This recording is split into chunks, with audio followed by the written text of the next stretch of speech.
فاروق رضی اللہ تعالیٰ عنہ نے فرمایا ان اللہ اعزنا بالاسلام، کہ اللہ تبارک و تعالیٰ نے جو ہمیں عزت بخشی ہے وہ اسلام کی وجہ سے بخشی ہے۔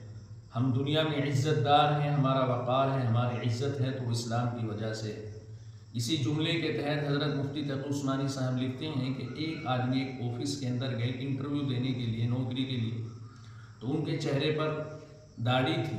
انٹرویو لینے والے نے کہا کہ آپ یہاں نوکری نہیں کر سکتے، آپ کا انٹرویو نہیں لیا جائے گا اس لیے کہ آپ کے چہرے پر داڑھی ہے۔ تو یہ آدمی واپس آ گئے اور پریشان پھرتے رہے، کہیں نوکری نہیں ملی۔ بہرحال پھر اسی آفس کے اندر گئے اور داڑھی کٹوا کر کے گئے۔ انٹرویو لینے والے نے کہا کہ آپ نے داڑھی کیوں کٹوا دی؟ کہنے لگے کہ مجھے کہیں نوکری نہیں مل رہی تھی۔ انٹرویو لینے والے نے پھر کہا کہ آپ داڑھی کو لازم اور ضروری سمجھتے ہیں؟ تو ان آدمی نے کہا کہ جی ہاں، میں داڑھی کو لازم اور ضروری سمجھتا ہوں۔ پھر اس شخص نے کہا کہ جب آپ داڑھی کو لازم اور ضروری سمجھتے ہیں اور آپ نے اللہ سے وفا نہیں کی تو ہم آپ سے کیا امید رکھیں کہ آپ ہماری کمپنی میں ہم سے وفا کریں گے، اس لیے ہم آپ کو نوکری نہیں دے سکتے۔ تو اس آدمی کو وہاں سے واپس کر دیا۔